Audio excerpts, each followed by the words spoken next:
Headlines of VTV News. Prime Minister Phie speaks at discussion on ASEAN at World Economic Forums in Davos 2024. National Assembly approves revised land law and amended land law on credit institutions. And later on in our world news, tensions escalated in Yemen.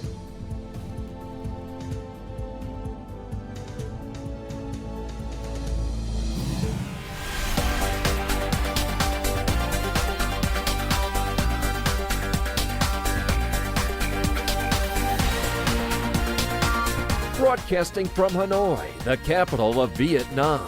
VTV News starts right now. Hello, it's 3 p.m. local time and you are tuning in for 30 minutes of VTV News broadcast live from Hanoi. You're with me, Lina Pham. Prime Minister Phie attended a discussion on ASEAN as the main speaker at the 54th annual meeting of the World Economic Forum, or VTV4, in Davos, Switzerland on January the 17th local time. Other speakers at the event included the Thai Prime Minister, the Speaker of the Philippine Lower House, and the Director General of the World Trade Organization.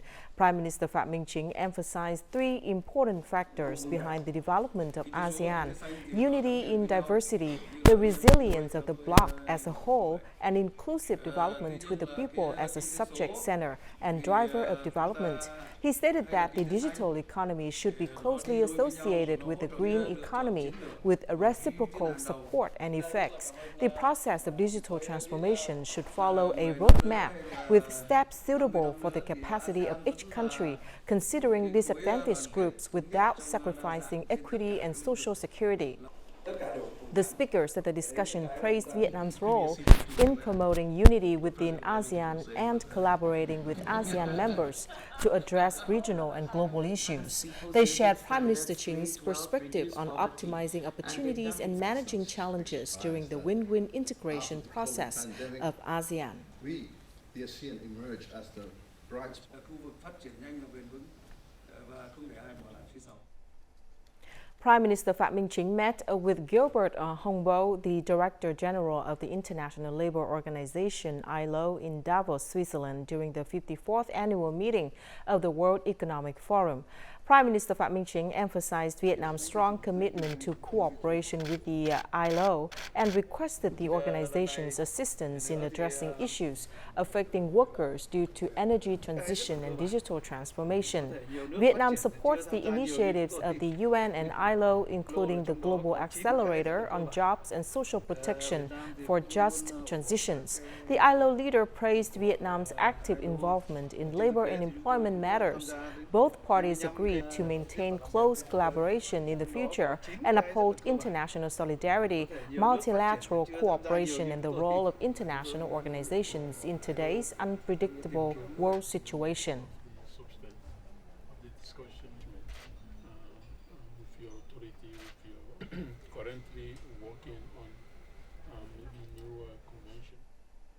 The amended land law and amended law on credit institutions were officially passed on January the 18th as part of the ongoing 5th extraordinary session of the 15th National Assembly. The revised land law received 432 votes in favor out of 477 National Assembly deputies, accounting for 87.63% of the total deputies. This law consists of 16 chapters and 260 articles, which specify the land ownership regime, rights and responsibilities of the state.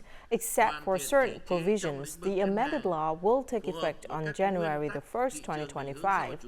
Similarly, the amended law on credit institutions was approved by 450 National Assembly deputies, resulting in more than 91% of the total votes. This law comprises 15 chapters and 210 articles and will be effective on July the 1st of this year.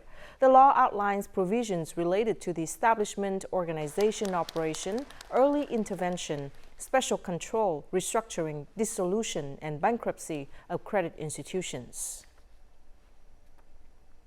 After approving 4 important contents, National Assembly Chairman Vương Đình Huệ stated that the 5th extraordinary session of the 15th National Assembly was successfully concluded after 3.5 working days, characterized by a high level of unity and consensus. He emphasized that the passage of the amended land law marks the completion of one of the most significant legislative tasks of the 15th term. This law was extensively debated in 4 legislature sessions, 2 full-time conferences of National Assembly deputies, and 8 meetings of the National Assembly Standing Committee. It is a crucial law project that greatly impacts the country's politics, socio-economic development, national defense, security, and environmental protection. Its significance extends to all sectors of society and the business community.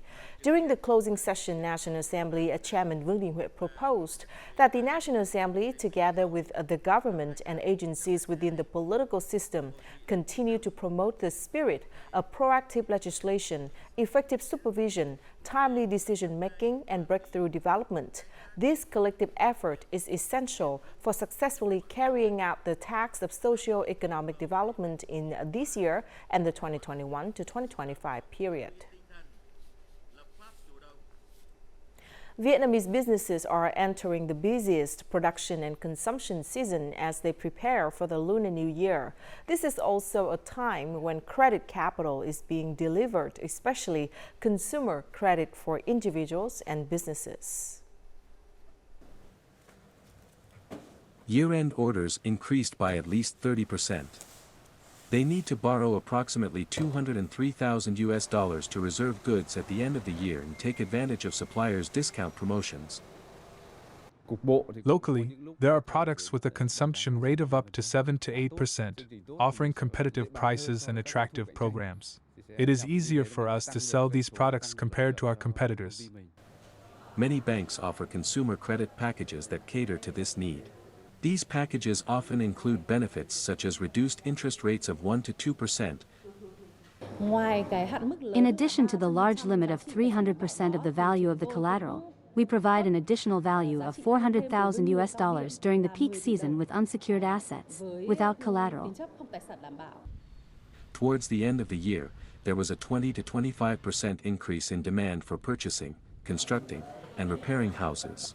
Some banks offer loans at a low interest rate of around 5% per year.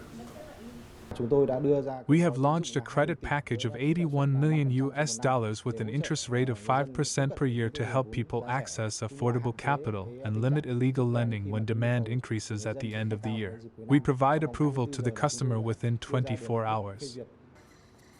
The State Bank of Vietnam also mandates that credit institutions enhance measures to prevent, stop, and address black credit activities.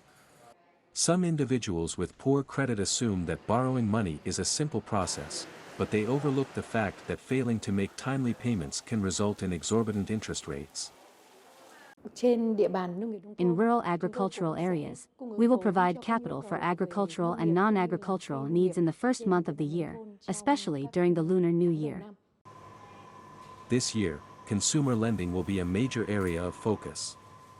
A strong recovery in domestic consumption is a key factor contributing to Vietnam's GDP growth. In 2023, the public security investigated and discovered over 44,700 cases of social order crimes, as well as more than 5,300 cases of economic crimes, corruption, and position crimes. Specifically, nearly 24,900 drug crimes were prosecuted, involving around 37,000 defendants. Throughout the country, nearly 147,000 cases of smuggling, commercial fraud, and counterfeit goods were detected and handled. Deputy Prime Minister Trần Lưu Quang highly appreciated the results achieved in the past year. It is recommended that ministries, branches, and localities focus on improving the legal framework for crime prevention, combating smuggling, trade fraud, and counterfeit goods. Additionally, a better coordination mechanism should be established to enhance the effectiveness of fighting and preventing crimes, especially technology-related crimes.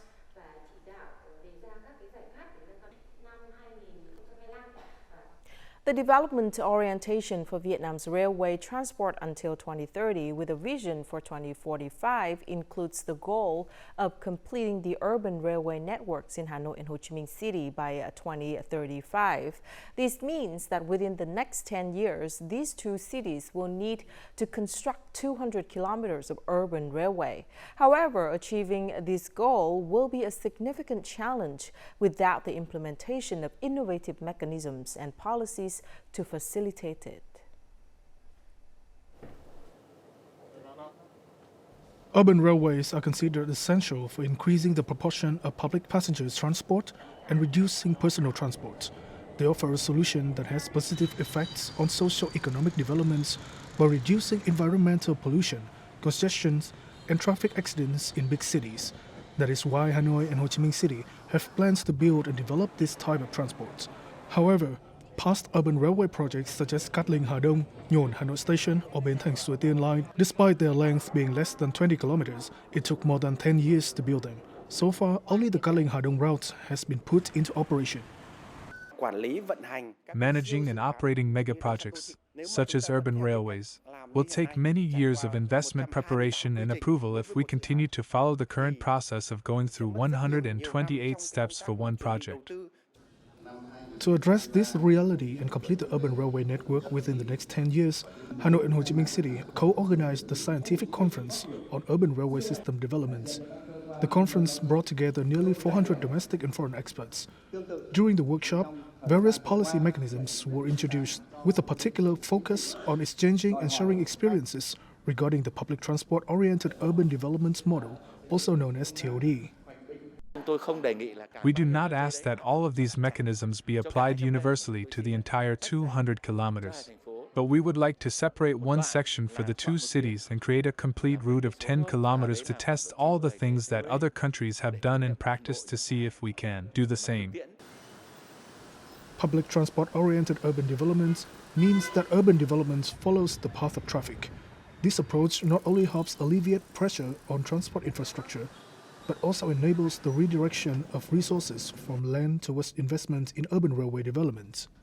Implementing this approach is crucial for completing the urban railway network in Hanoi and Ho Chi Minh City by 2035, as outlined in the Politburo's conclusion on the development orientation of Vietnam's railway transport until 2030 with a vision to 2050.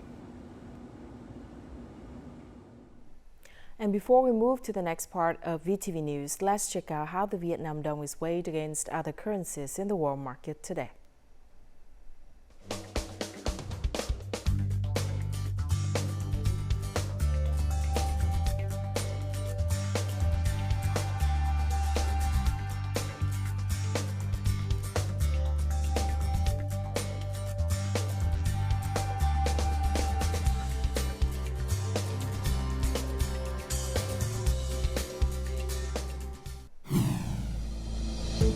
Coming up next, Lạng upholds legacy of traditional tile making craft.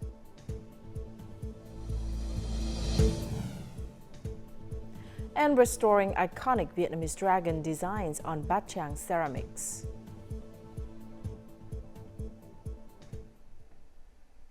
Farmers in Trà Vinh have seen an increase in profits for fall-winter rice cultivation this year. They are earning an average profit of over $1,400 per hectare, which is about $700 more compared to the previous year. This increase can be attributed in part to the decrease in prices of fertilizers and agricultural materials during the fall-winter season. According to the Department of Agriculture and Rural Development of Trà Vinh Province, the fall-winter 2023 crop has been harvested by farmers in the province. Harvesting has been completed on more than 66,500 hectares, which represents over 93% of the total sowing area. The average yield is estimated to be nearly 5.5 tons per hectare.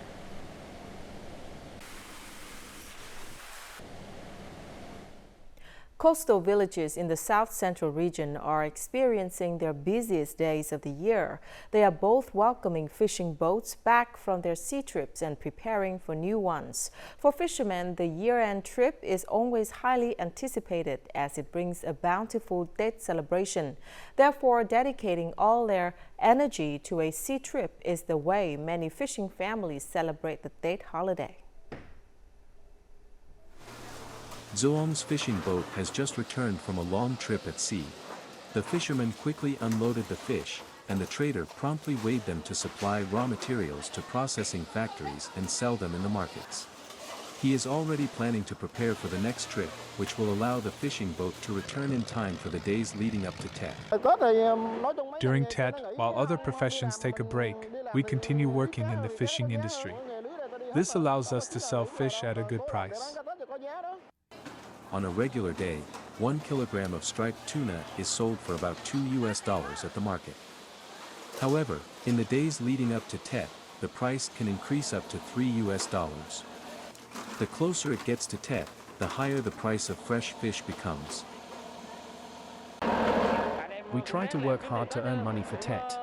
Each person can earn around a few dozen million VND, which is enough for the Tet holiday. In nearly every coastal region, fishermen dedicate their efforts to fishing trips leading up to Tet. There has been a consistent influx of 5 to 7 boats each day to sell fish and make preparations for new trips. If the trip concludes early, they can return home and celebrate Tet with their families. To encourage people to go out to sea, we provide logistics services, while also urging people to avoid illegal exploitation.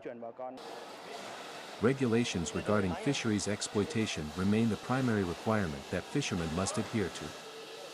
Fishing ports also play a crucial role in providing human resources to enhance monitoring efforts and prevent illegal, unreported, and unregulated IUU fishing, particularly during the peak fishing season. As date approaches, workers and employees are now looking forward to earning good income after a year of hard work. As labor unions and companies cooperate to improve conditions for workers, employers hope there will be more job opportunities with good salaries for people in need in 2024. Last year, this garment company secured jobs for hundreds of workers despite post-pandemic difficulties. Instead of laying off its staff, employers reduced wages and Tet bonuses so workers could be kept on. We negotiated with workers and pledged to offer more benefits for them. Our regulations on working hours and rest periods for workers comply with Vietnam's labor law. For those who want to work overtime, they are entitled to have rest periods between working days or nights in accordance to the law. To ensure the rights of workers, labor unions have signed many collective agreements with employers and companies. Such efforts have helped workers maintain their job with a stable income. We have coordinated with employers to prevent collective labor disputes concerning workers' rights over company policies. We've tried to create favorable working conditions for workers in the locality. Labor unions and employers have always provided support for workers to help them overcome tough times as there are still many challenges ahead. Through many negotiations with employers, many companies are striving to overcome difficulties and retain their workers. We have worked closely with labor unions and employer associations to facilitate business operations. In 2024, labor unions need to strengthen cooperation with employers and companies to create favorable policies for workers, help them maintain their livelihood and prevent collective labor disputes. Traditional craft villages are not only places where unique products are created, but also play a crucial role in preserving national cultural identity. In the face of modern life, which has caused many crafts to fade, it becomes even more necessary to preserve and promote traditional crafts. Quỳnh Sơn village, located in Bắc Sơn district, Lạng Sơn province, is renowned for its historical sites and traditional tile making. Despite facing challenges from newer types of tiles, this traditional craft has managed to survive and is currently being preserved and further developed. To create traditional tiles, it is important to carefully choose the raw materials and ensure that the clay used has a high level of smoothness. To obtain the perfect ingredients, we have to do it completely by hand because machines cannot filter out all the gravel and stones in the clay. District authorities have included Quỳnh Sơn Tile Village in a project aimed at preserving and promoting traditional craft villages. The households that engage in tile making in the village are now open for tourists to visit. This not only helps stabilize these livelihoods of the local people, but also contributes to the preservation of the village traditional craft. Recently, several tourism models in Bac Sun district have been established and developed, resulting in increased income and job opportunities for local workers. The Quỳnh Sơn tile is commonly used in Bac Sun district and neighboring districts in Lạng Sơn. The village has also set up vocational training classes to preserve the craft for young people. 2024 is the year of the dragon in the Vietnamese lunar calendar. In preparation for the Lunar New Year, many craft villages have produced dragon-shaped products. At Bát Tràng Pottery Village, a variety of unique dragon-shaped items have been introduced to the market prior to the 2024 Lunar New Year, attracting numerous consumers. These days, artisans and workers from this pottery village are busy creating a series of dragon-shaped products. The patterns of these products are inspired by historical dragon images from Vietnamese feudal dynasties. I chose the dragon image from the imperial seals. They all reflect the majesty of the Vietnamese dragon. The atmosphere in the workshop is very light these days. Making products for tent makes us happy because it's also a sign that the new lunar year is approaching. To ensure that each product reaches consumers, craftsmen must undergo a series of elaborate and sophisticated manufacturing steps. The process of making a dragon-shaped product is like assembling a puzzle. We have to work around the clock to maintain the schedule. We have a collection of golden ceramic products. However, in line with market trends, we have incorporated new painting technology to enhance the value of the products. Each work in this collection is a unique piece. On the base of the product, you will find calligraphy words representing peace, convenience, and progress in the year 2024. Unique dragon-shaped products are easily found on social media today. They not only have high aesthetic value but also symbolize peace and prosperity for everyone in the new year.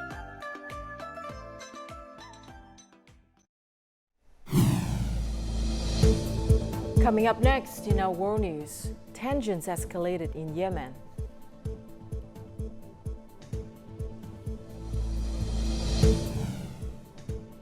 And Japan counts down to precision moon sniper landing mission. The U.S. on Wednesday launched a new strike against Houthi targets in Yemen amid the group's continued attacks on international ships in the area. It's the fourth day of U.S. strikes in under a week, as the strike came after a drone from the Houthi-controlled area in Yemen hit a U.S.-flagged carrier ship in the Gulf of Aden on Wednesday. No injuries were reported in the incident. The bulk carrier ship remains seaworthy, although some damage has been reported.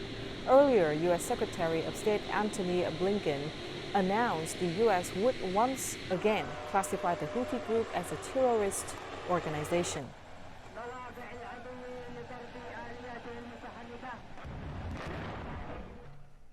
Trade between Russia and countries in the BRICS group of major emerging economies has reached a record level over the past year, despite facing a series of sanctions from the West. As of mid-2023, Russia's trade turnover with BRICS partners had exceeded $230 billion. The latest data shows that trade turnover between Russia and Brazil doubled in December 2023, reaching a value of $1.6 billion due to increased imports of goods from Moscow by the South American country. Additionally, trade turnover between Russia and India reached $55 billion in the first 10 months of 2023. In 2023, cooperation between Russia and China resulted in a 26.3% increase in trade turnover, reaching a record of $240.1 billion, surpassing the target of $200 billion set by the two countries. Heavy snow and freezing rain hit parts of northern and central Europe on Wednesday, bringing transport to a halt, causing chaos on the roads and major disruptions at airports in the region. In Germany, around 700 flights were cancelled due to extreme weather conditions at Frankfurt Airport, the country's busiest air hub. Heavy snowfall and freezing rain also caused delays and cancellations at other German airports. The freezing rain across western and southern Germany led to many accidents on Wednesday. As a precaution, many schools and kindergartens closed for the day, and some companies offered their employees the option of working from home.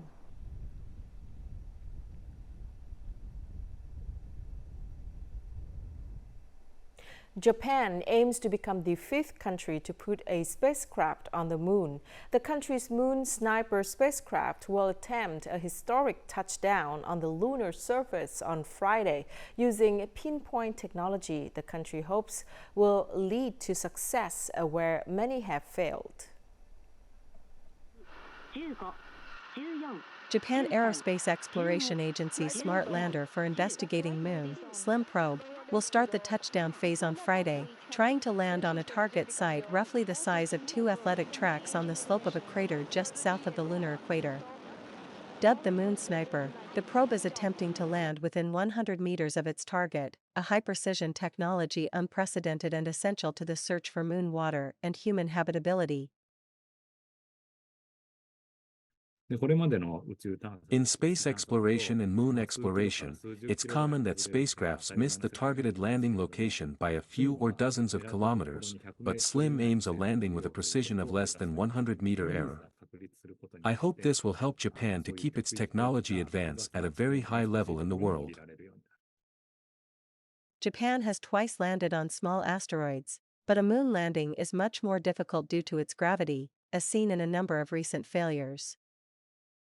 So Japan has been a major space power for decades already. Not as big as the United States or the Soviet Union of old or China today in terms of scale, but in terms of capability and niche advanced technologies, Japan's always been there, and it's shown that Japan is keeping up with the times.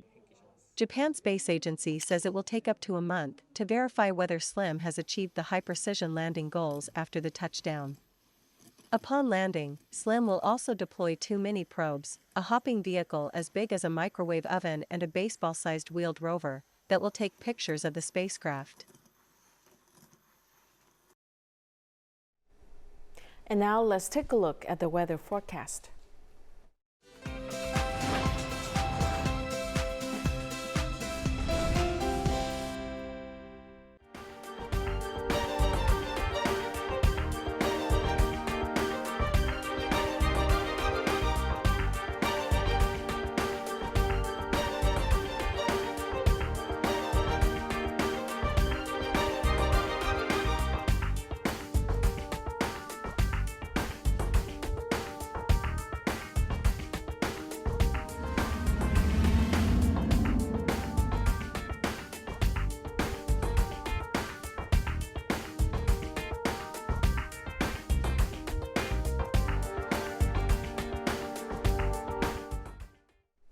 And that's it for this edition of VTV News. Thank you very much for watching. To rewatch our program, you can download VTVgo from App Store or Google Play, or tune in our YouTube channel at youtube.com/VTV4Go for more updates. Goodbye for now.